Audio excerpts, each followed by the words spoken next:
आप लोग रोज भगवान जी को नहवाते हो, मंदिर जाते हो, आप कह रहे हो हमने भगवान को नहीं देखा, तो मंदिर किसे देखने गए थे? बोलो, किसे देखने गए थे? भगवान। अब देखो, दो बातें हो गई ना। एक तरफ आप कहते हैं कि हम मंदिर जा रहे हैं, एक तरफ आप कहते हैं कि हम भगवान की पूजा कर रहे हैं, और दूसरी तरफ आप ये कहते हैं कि हमने तो भगवान को देखा ही नहीं। तो फिर नहीं देखा तो जो आपके घर में गोपाल जी हैं वो कौन है? फिर आप उन्हें पीतल की मूर्ति मानते हैं, फिर इन्हें आप पत्थर की मूर्ति मानते हैं। यदि पत्थर ही है और पीतल ही है तो पीतल को भोग कौन लगाता है? पत्थर ही है तो पत्थर को पानी कौन चढ़ाता है?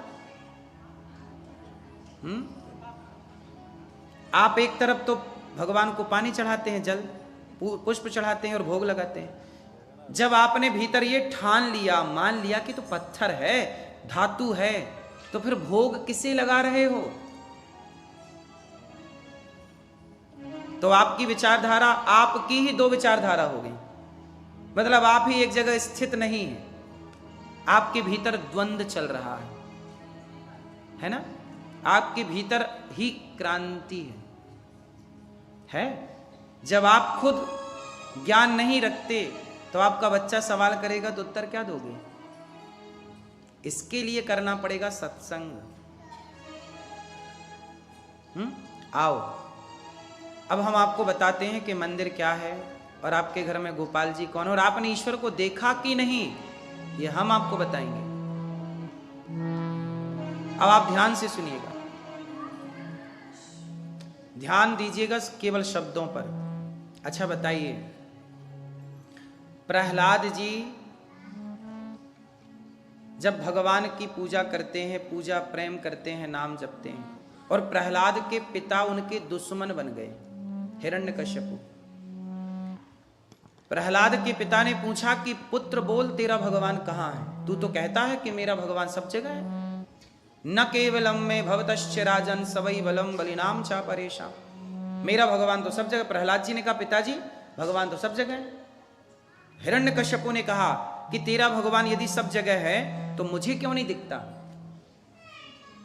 देखो, ये बेसिक सा सवाल है। यदि तेरा भगवान सब जगह है तो मुझे क्यों नहीं दिखता? ये सवाल आपका बच्चा पूछ सकता है आपसे, कोई भी पूछ सकता है कि तेरा भगवान है तो दिखाई क्यों नहीं पड़ता? तो सुनो, प्रहलाद जी ने कहा, पिताजी ये बताइए, सिर में दर्द होता है? आप लोगों के सिर में दर्द होता है? कभी कंधे पे, कभी पेट में, कभी कमर में, कभी कहीं दर्द होता है ना? आप डॉक्टर के पास जाते हैं, डॉक्टर साहब बहुत दर्द है। कहाँ दर्द है? हाथ में दर्द है। तो दर्द में हाथ तो दिखाई पड़ता है, क्या दर्द दिखाई पड़ता है? सिर दिखता है पर सिर का दर्द नहीं दिखता, कमर दिखती है पर कमर का, पांव दिखता है, पांव का दर्द नहीं दिखता। इसका मतलब क्या ये मान लें कि दर्द होता ही नहीं? दर्द है पर उसे देखा जाएगा। कोई मशीन बनी धरती में जिसमें दर्द दिखता हो? आप स्त्रियां जब बच्चा पैदा करती हैं, आप डिलीवरी होती है, उस समय आपको दर्द होता है कि नहीं? बोलो हाँ। कोई मशीन बनी जो बता सके कि स्त्री को कितना दर्द होता है? वो दर्द केवल आप महसूस कर सकती हैं। कोई पुरुष कहे स्त्री से, अरे तुम तो रो रही हो, नाटक कर रही हो, दर्द वर्द थोड़ी हो रहा है। अब स्त्री को बच्चा पैदा हो रहा हो, वो रो रही है, और पुरुष कहे कि जी तुम तो नाटक कर रही हो, कोई दर्द थोड़ी हो रहा है। तो अब क्या स्त्री के प्रसव का दर्द कभी पुरुष फील कर सकता है?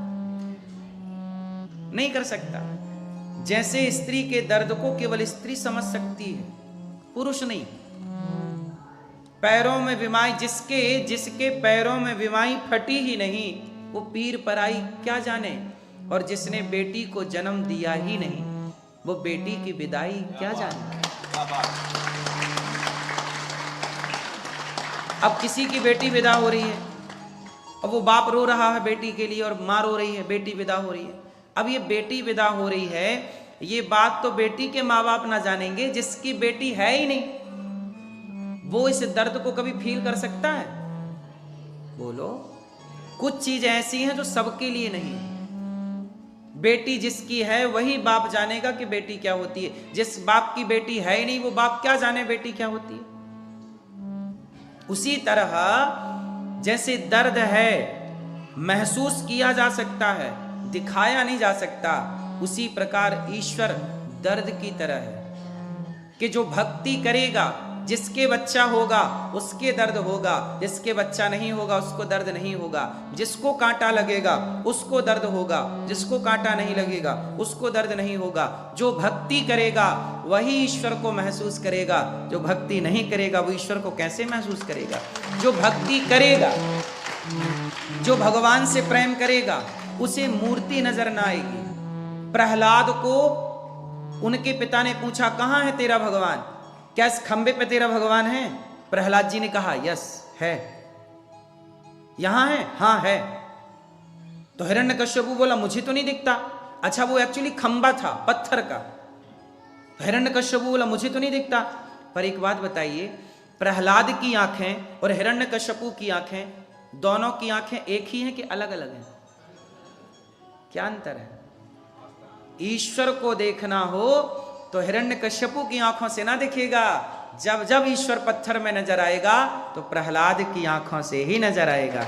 अब आप बताइए कि आपके पास प्रहलाद की आंखें हैं? प्रहलाद की आंखों का अर्थ है प्रहलाद की तरह विचारधारा, प्रहलाद की तरह भाव, प्रहलाद की तरह प्रेम जब तक प्रकट ना होगा। एक बात बताओ, दही में मक्खन है या नहीं? बोलो, है ना? क्या दही का मक्खन बिना मंथन किए प्रकट हो सकता है?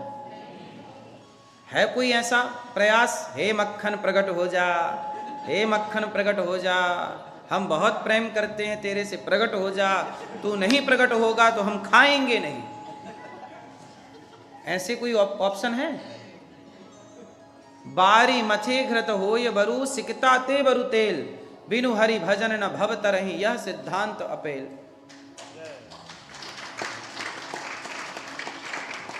समझ में आया? क्यों भैया जी? बारी मथे घृत होय बरु, क्या मतलब हुआ? पानी का मंथन करने से शायद घी हो जाए, होगा नहीं। पानी का आप मंथन करिए, क्या घी निकल सकता है? पर तुलसीदास जी कहते हैं शायद हो जाए। चलो, बारी मथे घृत होय बरु, सिकता ते बरु तेल। रेत बालू के मंथन करने से क्या तेल निकल सकता है? नहीं, पर तुलसीदास जी कहते शायद निकल आए। पानी के मंथन करने से घी निकलता नहीं, पर शायद निकल आए। बालू के मंथन करने से तेल निकलता नहीं, पर शायद निकल आए। पर बिना भजन किए भगवान मिलेंगे संभव ही नहीं है। बिना भक्ति के भगवान मिल जाए। बारी मथे घृत होय बरु, सिकता ते बरु तेल, और बिनु हरि भजन न भव तरहि, बिना भजन के भव को पार नहीं कर सकते। यह सिद्धांत अपेल। सिद्धांत पत्थर की लकीर है, इसे कोई काट नहीं सकता। प्रहलाद आज भी खंबे पर भगवान है, पर निकालने वाला कोई प्रहलाद तो हो। इसलिए आप लोग कहते हैं कि हमने ईश्वर को नहीं देखा। आप ठीक कहते हैं, क्योंकि आपकी दृष्टि अभी प्रहलाद वाली नहीं बनी। जब प्रहलाद वाली दृष्टि बन जाएगी तो फिर आप ये कह ही नहीं सकते कि मैंने ईश्वर को नहीं देखा। अच्छा, एक बात बताओ, दुर्योधन ने कृष्ण को देखा कि नहीं देखा? देखा? देखा कि नहीं देखा? देखा। शकुनी ने कृष्ण को देखा कि नहीं देखा? देखा। पर देखने के बाद भी दुर्योधन से पूछा गया कि तूने भगवान को देखा है? क्या बोला? नहीं, मैंने नहीं देखा। क्योंकि अर्जुन की आंखें और दुर्योधन की आंखें दोनों में अंतर है। जिस दृष्टि से अर्जुन ने देखा, अर्जुन की दृष्टि में क्या है? प्रेम। अर्जुन की दृष्टि में है भक्ति, अर्जुन की दृष्टि में है करुणा। वो परमात्मा को जानता है कि ये ईश्वर है। लेकिन दुर्योधन ने देख करके भी नहीं देखा। ऐसे ही हालत आपकी है। आपने भी ईश्वर को देखा है, दुर्योधन ने भी देखा, लेकिन दुर्योधन ने स्वीकार नहीं किया। आपने भी देखा, विग्रह के रूप में देखा, माता पिता के रूप में देखा, गुरु के रूप में देखा, अतिथि के रूप में देखा। हर रूप में ईश्वर ही तो होते हैं, ना जाने किस रूप में नारायण मिल जाए। एक नामदेव जी नाम के भक्त हुए महाराष्ट्र, भारत में एक राज्य है महाराष्ट्र। महाराष्ट्र में एक नामदेव जी भक्त हुए। वो रोटी बनाए और रोटी बना के रखी कि जरा घी की कटोरी लाऊं, घी लाऊं और चुपड़ के बढ़िया घी भगवान जी का भोग लगाएंगे। तो घी की कटोरी लेने गए कि बाहर से कुत्ता आया और सारी रोटी मुंह पे दबा के फ्री। तब नामदेव जी कुत्ते के पीछे पड़ गए, अरे प्रभु जी रुक जाओ रुक जाओ, आपका दिया घी है, सूखी रोटी क्यों खाते हो, थोड़ा घी चुपड़ के खाओ। लोग हंसने लगे, पागल, वो कुत्ता है। पर नामदेव जी बोले नहीं, वो कुत्ता नहीं है, मैंने भगवान जी के लिए रोटियां रखी थी, तो भगवान जी ही मेरी रोटी का भोग लगाने इस रूप में आए हैं।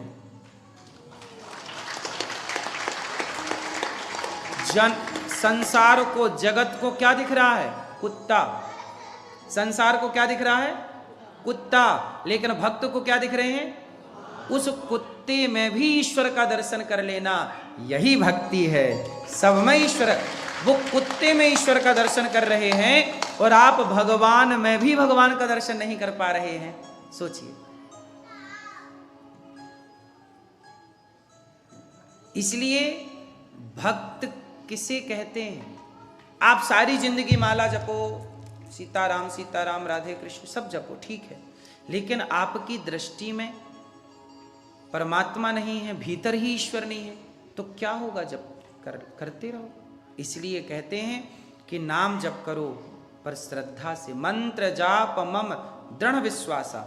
भगवान का भजन करिए पर शर्त है विश्वास से करिए। गीता कहती है विश्वासो ही फलदायक, यदि विश्वास नहीं है तो फल नहीं होगा। बोलो हाँ। इसलिए जो आपके गोपाल जी हैं, जो आपके घर में शालिग्राम जी हैं, उन्हें इस भाव से पूजो कि ये भगवान है। त्रेता में भगवान मिलते थे राम के रूप में, द्वापर में भगवान मिलते थे कृष्ण के रूप में, पर कलयुग में भगवान मिलते हैं विग्रह के रूप में। इन्हें अर्चावतार कहते हैं। ये कौन से अवतार हैं? अर्चावतार। भगवान कलिकाल में मूर्ति के रूप में सुलभ है। प्रहलाद के लिए खंबे से प्रकट हुए, तो आपके लिए यहां से प्रकट नहीं हो सकते? बोलो। तो कमी भगवान में है कि हम में? दही में तो मक्खन है, अब तुमसे मथना ही ना आए। बोलो। दही में मक्खन है या नहीं? पर आपको मथना ही ना आवे तो कैसे प्रकट कर लोगे? बिना मथे मक्खन प्रकट नहीं होता, तो बिना भक्ति के भगवान कैसे प्रकट होगा? इसलिए भगवान का चिंतन भीतर से, भगवान का चिंतन भीतर से, प्रेम। राम ही केवल प्रेम प्यारा, जान ले जो जान निहारा। भगवान किससे प्रकट होते हैं? मंथन करने से दही से मक्खन प्रकट होता है, ऐसे प्रेम से, भक्ति से भगवान प्रकट होते हैं। शबरी के यहां राम क्यों गए? क्योंकि शबरी बहुत पढ़ी लिखी थी, इसलिए।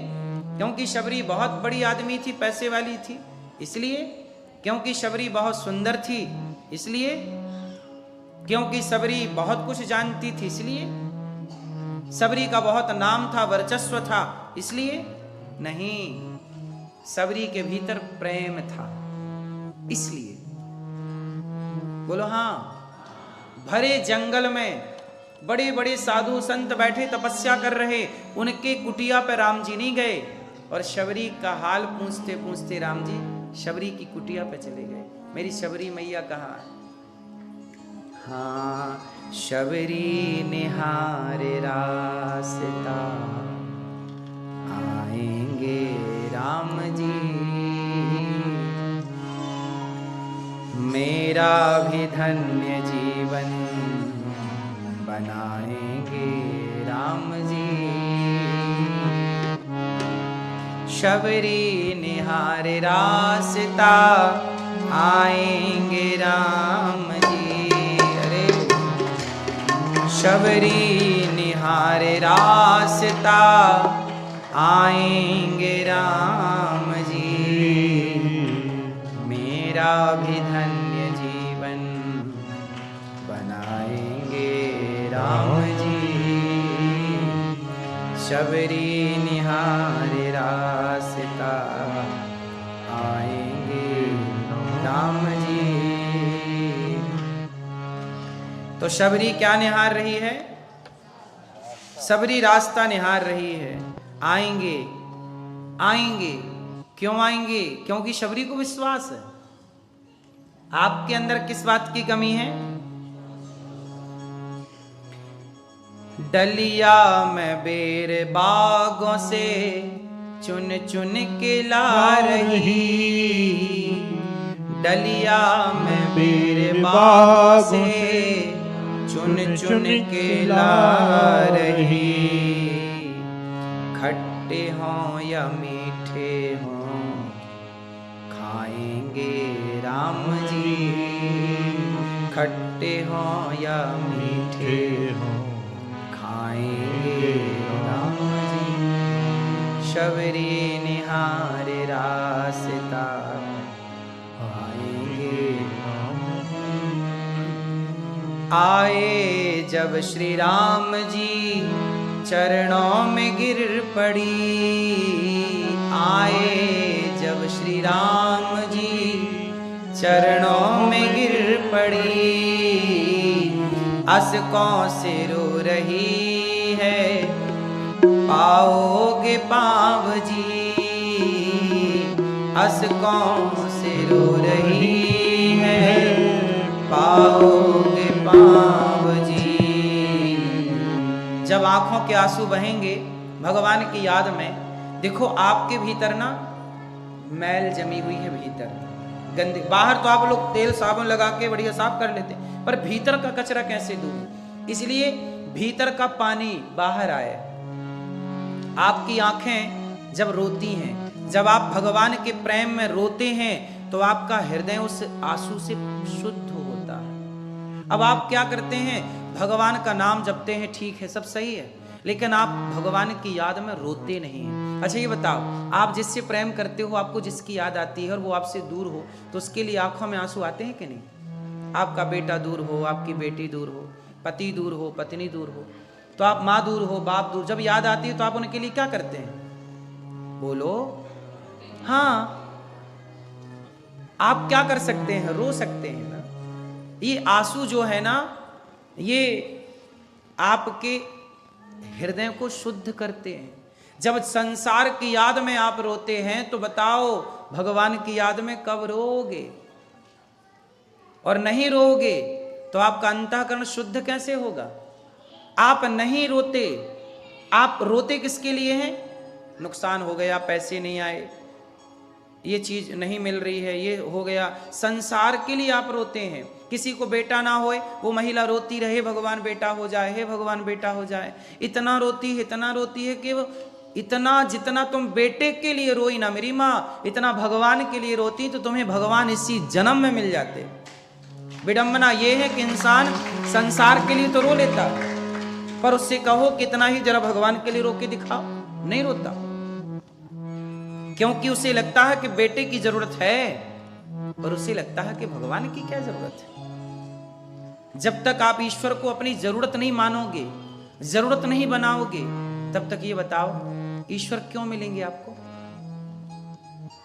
आप तो अपना काम चलाने के लिए भगवान का थोड़ा बहुत नाम जप ले, तो हे भगवान सब ठीक ठाक बना रहे, बस इतने से आप लोग खुश हैं। लेकिन इतने से काम ना होगा ना मेरी माँ। एक बात बताओ, लोहा को आग पिघला देती है कि नहीं? हाँ या ना? लोहे को आग पिघला देती है भैया, हाँ या ना?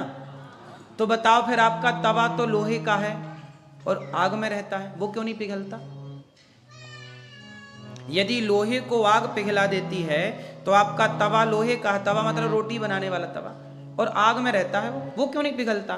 क्योंकि लोहे को पिघलाने के लिए जितना ताप चाहिए वो चूल्हे की आग में उतना ताप, हाँ या ना? यदि उतना ताप होता तो आपका तवा पिघल जाता, पानी बन जाता, लिक्विड फॉर्म में आ जाता। जितना ताप चाहिए उतना चूल्हे की आग में नहीं है। यदि तवा को पिघलाना हो तो भट्टी पे डाल दीजिए, जरा सी देर में पानी बन जाएगा। बोलो हाँ। जितना ताप चाहिए ना मेरी माँ, उतना ताप नहीं मिला चूल्हे की आग में। उसी तरह भगवान को पाने के लिए जितनी भक्ति, जितना प्रेम चाहिए उतना भी नहीं है आपका, उतना अभी आपका काम चला हुआ है, ठीक है, थोड़ा थोड़ा है जिससे हमारा गुजारा हो रहा, लेकिन जितने की जरूरत है जिससे सब बदल सकता है। मीराबाई ने जितने आंसू बहाए, मीराबाई का जितना प्रेम था, क्या उतना प्रेम आपका है? नहीं। क्यों? क्योंकि मीरा को जरूरत थी कृष्ण की, आपको जरूरत है बेटे की, इसलिए मीरा रोई कृष्ण के लिए, आप रोते हैं बेटे के लिए। मीरा के पति की मृत्यु हो गई, भोजराज की मृत्यु हो गई, तो लोग बोले मीरा जरा रो लो, तो मीरा बोली क्यों? बोले तुम्हारे पति मर गए। मीरा बोली मेरे पति मर गए। मीरा बोली कि मेरे पति मर ही नहीं सकते, मेरे पति मर ही नहीं सकते। क्यों? मीराबाई ने कहा ऐसे बर को क्या बरूं जो जन्मे और मर जाए, बरिए बर गोपाल को मेरो चुनरो अमर कर जाए। आप कहते हो मेरा पति मर गया, मेरे पति तो कृष्ण है, वो कभी मर नहीं सकते, इसलिए कोई मर गया मुझे क्या करना, मेरा पति कभी नहीं मर सकता। मीराबाई ने भगवान से प्रेम किया, इसलिए सदियों बाद भी उन्हें याद किया जाता है। इसलिए मेरी माँ, हम एक दिन मर जाएंगे, भगवान के लिए थोड़ा रो लो, भगवान को थोड़ा याद कर लो, क्योंकि आपका जीवन बदलेगा कब? यही जन्म मृत्यु का चक्र बना रहेगा। अच्छा ये बताओ, आप लोग संसार में आए हैं, क्यों आए हैं? सवाल। सब बहुत शांत रहिएगा, चुपचाप बैठिएगा, ध्यान दीजिएगा, बच्चे चुप कराए रखिएगा, रुलाइए मत। ये बताइए आप लोग संसार में आए हैं, क्यों आए हैं? आप सबके आने का हेतु, उद्देश्य क्या है? मैया बताओ, आप क्यों आई हो संसार में? क्या पाने आई हो?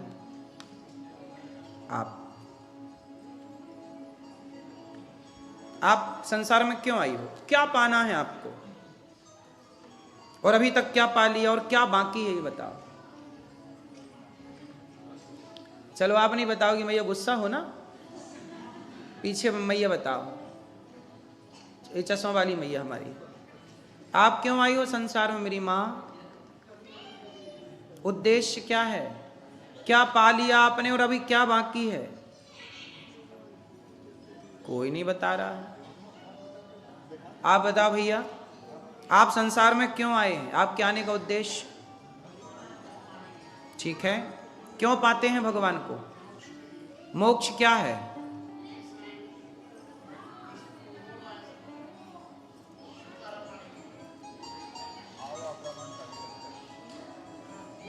पीली मैया, हाँ बोलो मेरी माँ। मैया आप क्यों आई हो संसार में मेरी माँ? आने का उद्देश्य क्या है आपका? वो पीछे लाल बालों वाली मैया, भगवान को पाने के लिए। ठीक है, कर्म। मैया चला लो मोबाइल। मैया हो गया मोबाइल। देखो आप लोग संसार में आए, पर आपको यही नहीं पता कि हम क्यों आए।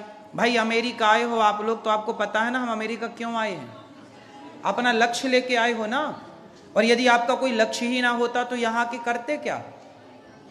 हर व्यक्ति को पहले क्या बनाना पड़ता है? लक्ष्य, गोल, हमें कहाँ जाना है। जब तक आपका कोई गोल नहीं है, कोई लक्ष्य नहीं है, तो आप चलोगे कहाँ? भाई आप घर से गाड़ी निकाल रहे हैं तो गाड़ी निकालने के पहले आपको पता है कि हमें जाना कहाँ है। अब आपको पता ही नहीं कहाँ, चलो गाड़ी में बैठो, चलो। अब गाड़ी सड़क में चल रही है पर जाना कहाँ पता ही नहीं है, तो कहाँ जाएगी गाड़ी? तो घर से निकलने के पहले क्या बनाना पड़ता है? कहाँ जाना है। यदि आपका लक्ष्य ही नहीं है तो आपका गाड़ी चलाना, निकालना सब व्यर्थ है या नहीं? इसलिए पहले ये हासिल कर लो कि आपको पहुंचना कहाँ है। सही है? आपको अमेरिका आना था, आप आ गए। पैसे कमाना था, कमा लिया। सुख सुविधाएं पानी थी, पा लिया। अब बताओ कि आगे क्या प्लान है आपका? इससे आगे क्या, इससे आगे क्या पाना है आपको? मैया क्या बोलती तू?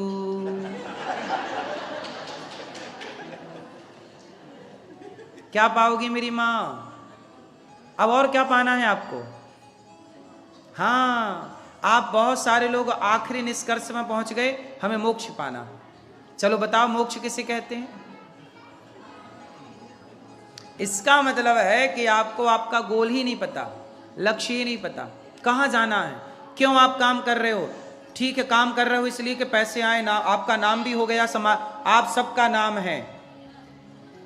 आपके परिवार के लोग आपको सफल व्यक्ति मान रहे हैं। आप लोग अमेरिका में हो, आपके परिवार के लोग कहते हैं कि भाई हमारा अपना अमेरिका में खुद का घर बना के रह रहा, खुद का काम है, सेल्फ डिपेंड है, तो वो आपको सफल मान रहे हैं कि हमसे ये लोग, मतलब आपका नाम है, पद है, प्रतिष्ठा है, पैसा है, सब तो पा लिया आप लोगों ने।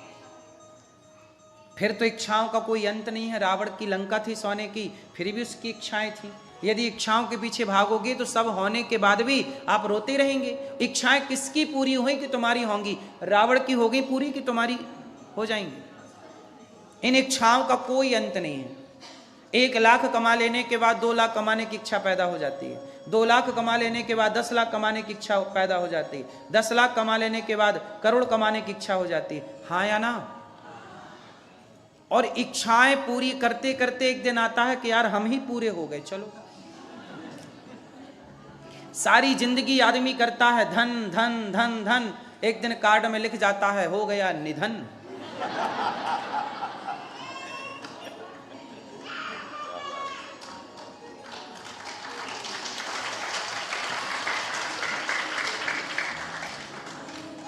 क्या लिख जाता है कार्ड में? क्या हो गया? निधन। आइएगा। इसलिए लक्ष्य क्या है? पैसा कमाना था भाई, कमा लिया। नाम चाहिए था, थोड़ा नाम भी हो गया। इज्जत चाहिए, हो गई, सब तो हो गया। बच्चे भी पैदा हो गए, संसार का सुख भी ले लिया। अब क्या? अब बचा है पाना। अब सुधार लो। बिगड़ी जन्म अनेक की, सुधरे अभी आज। हाँ ही राम को नाम जप, तुलसी तजी कुसमाज। अब देखो सब पा लिया ना मेरी माँ, अब तो आपके बाल भी पकने लग गए थोड़े थोड़े। कितना भी डाई वाई फेर लो, मेहंदी वहंदी कितनी भी लगाओ, हाँ या ना? आपके पके के नहीं?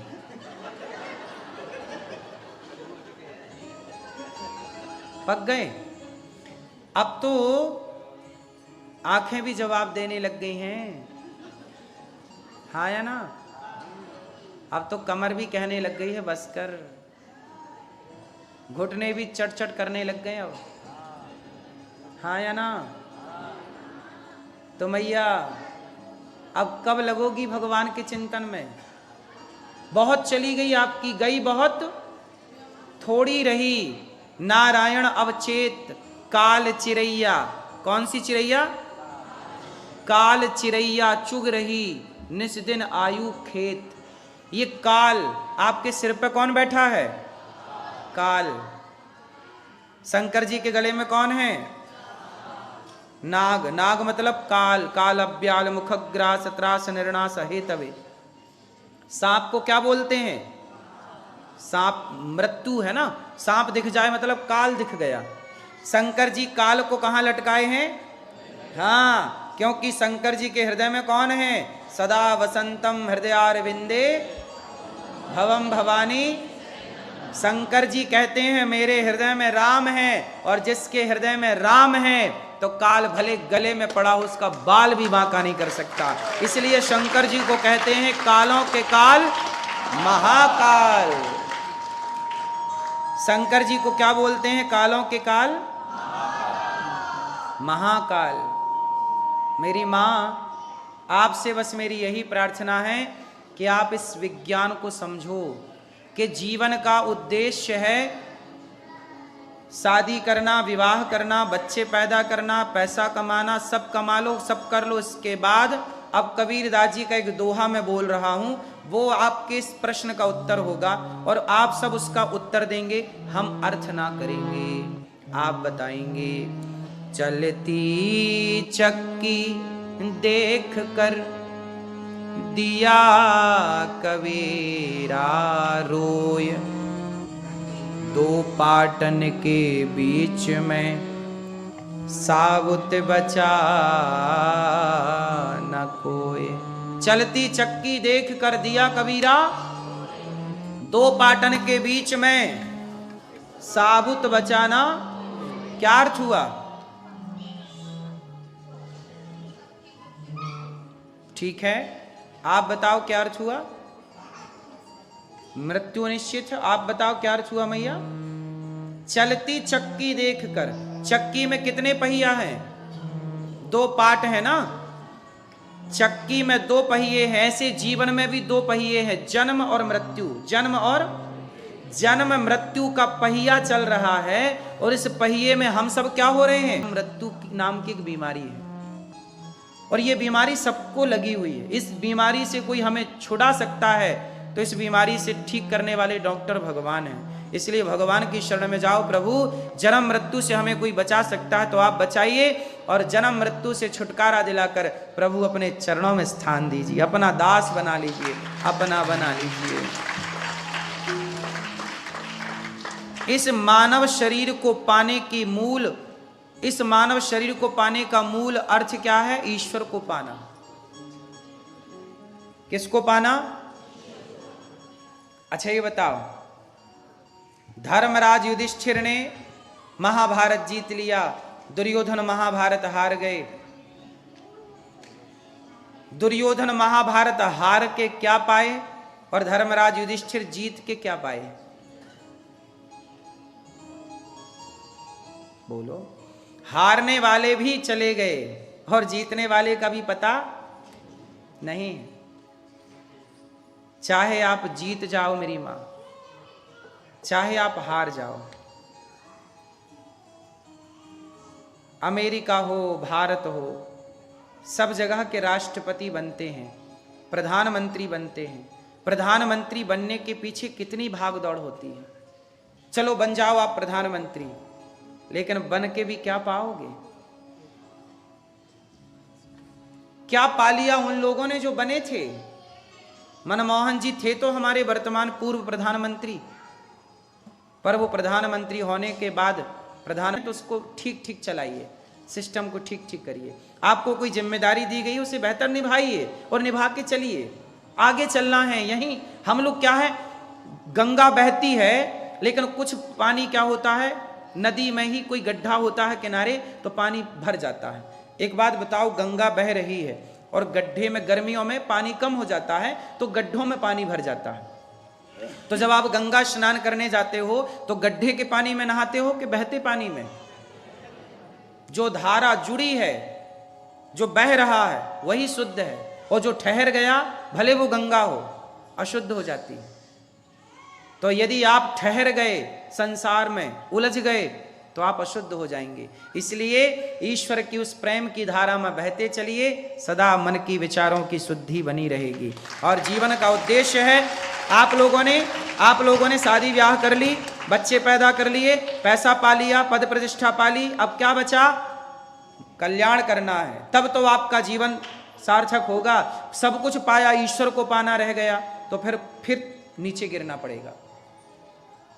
जो मोक्ष नहीं पाते वो क्या पाते हैं, फिर 84 लाख सीढ़ियां पार की, मनुष्य शरीर पाया, फिर ऊपर से नीचे गिरे, फिर 84 के चक्कर में जाएंगे, फिर चींटी बनेंगे, नाली का कीड़ा बनेंगे, कुत्ता बनेंगे, बिल्ली बनेंगे। ये सब बनने के बाद आपको ये शरीर मिलेगा मनुष्य का। ये मनुष्य का शरीर इतना सामान्य नहीं है, जो आपने पा लिया ठीक है, पर ये बड़े भाग्य मानुष तन पावा, सुर दुर्लभ सदग्रंथ निगावा। ये शरीर बड़े भाग्य से मिलता है। बात सही है कि गलत है? ये शरीर क्यों मिला, ये भी विचार करिए। क्यों आए हम संसार में, ये भी विचार करिए। इसलिए जीवन की सार्थकता है प्रभु को पाना। दुर्योधन भी मर गए, दुर्योधन भी मरा, और मृत्यु तो अर्जुन की भी हुई। बोलो हाँ कि नहीं मरे? बर्फ में पिघल गए थे, ये सब रह गए थे, अर्जुन इत्यादि। मरा दुर्योधन भी, मृत्यु तो अर्जुन की भी हुई। मरना तो सबको पड़ेगा। फर्क इतना है कि अर्जुन अच्छे काम करके मरे, दुर्योधन बुरा काम करके मरा। मरना सबको है। अभी आप डिसाइड करिए कि किसी महिला के कपड़े उतारा दुर्योधन ने, दुशासन ने, वो कपड़े उतार के मरा। भाई मरना तो था ही, पर आपने क्या कलंक लगा लिया? क्या आपके माथे पे ये कलंक आ गया कि आपने किसी महिला को भरी सभा में निर्वस्त्र करने का प्रयास किया? तो आप भी मरेंगे और दुर्योधन अर्जुन भी मरेंगे। पर अर्जुन के माथे ये आया कि इन्होंने प्रभु की सेवा करके प्राण त्यागे। भोजन मिलता है, परंतु यहां तो 24 घंटे मिलता है। ये आपका ये बेटा ये सेवा करता है, भगवान ने ये जिम्मेदारी दास को दी है। इसलिए हम मर जाएंगे ना, तो भी मरने के कुछ दिन बाद याद रहेंगे लोगों को, क्योंकि हम और आप कुछ ऐसा कर जाएं। अभी मेरे मन में एक विचार आया, आपसे सलाह ले रहा हूं। आप बहुत पढ़े लिखे लोग हैं, यहाँ बहुत समझदार और योग्य हैं, इसलिए मैं आप लोगों से एक छोटी सी सलाह ले लूं। आप बताइए कि मैं सही सोच रहा हूं, गलत सोच रहा हूं, मेरे मन में जो दिमाग में चल रहा है वो सही है कि गलत? आप जो निर्णय देंगे फिर मैं उस पर काम कर लूंगा। एक छोटी सी सलाह दोगे आप लोग मुझे? तैयार हैं? तो सुनो, एक छोटा सा मेरे मन में एक विचार आया। मेरे मन में विचार आया कि मैं एक स्कूल बनाऊं, कक्षा 1 से लेके 12वीं तक, सीबीएसई बोर्ड का। भारत में सीबीएसई बोर्ड है, सीबीएसई बोर्ड का एक स्कूल बनाऊं, क्योंकि भारत में सीबीएसई बोर्ड की शिक्षा बहुत महंगी है। हमारे भारत में यदि कोई भी बच्चा गरीब है तो वो सीबीएसई बोर्ड में नहीं पढ़ सकता। आप इस बात से जानते होंगे, सहमत होंगे। तो मेरा विचार है कि मैं एक सीबीएसई बोर्ड का स्कूल बनाऊं, कक्षा 1 से लेकर 12वीं तक, फिर उसके बाद एक कॉलेज बनाऊं, एक यूनिवर्सिटी बनाऊंगा बाद में। अभी तो स्कूल से मैं शुरुआत करना चाहता हूं। तो उस स्कूल में क्या रहेगा, लड़कियां पढ़ेंगी, लड़के पढ़ेंगे, सब पढ़ें, कम से कम 5 से 7 हजार बच्चे पढ़ सकें, इतना बड़ा स्कूल हो। और वो स्कूल में जो बच्चे पढ़ेंगे उन्हें केवल हम शिक्षा ना देंगे, सीबीएसई बोर्ड में जो सरकार की गाइडलाइन है वो तो पढ़ाएंगे सिलेबस, लेकिन मैं चाहता हूं कि उन्हें मैं शिक्षा के संग संस्कार की भी शिक्षा दूं, ताकि उन्हें भारतीय संस्कारों के बारे में पता हो। वो पढ़ लिख करके जब राम पढ़ करके लौटे, तो राम पढ़ के जब आए तो उन्होंने, राम ने माता पिता को प्रणाम किया। गुरु ग्रह पढ़न गयऊं रघुराई, अल्पकाल विद्या सब पाई, प्रात काल उठ के रघुनाथा, मात पिता गुरु नावहीं माथा। राम जी जब पढ़ने नहीं गए तब राम जी माँ बाप को प्रणाम नहीं करते थे, लेकिन जब पढ़कर आए तो राम जी माँ बाप को क्या करने लग गए? शिक्षा का मतलब ही ये है कि हम शिक्षा के साथ साथ संस्कारी बन जाएं। यदि हमारी शिक्षा हमें संस्कारी नहीं बनाती तो बताओ वो शिक्षा किस काम की? आज की शिक्षा ने बच्चों को माँ बाप से दूर कर दिया।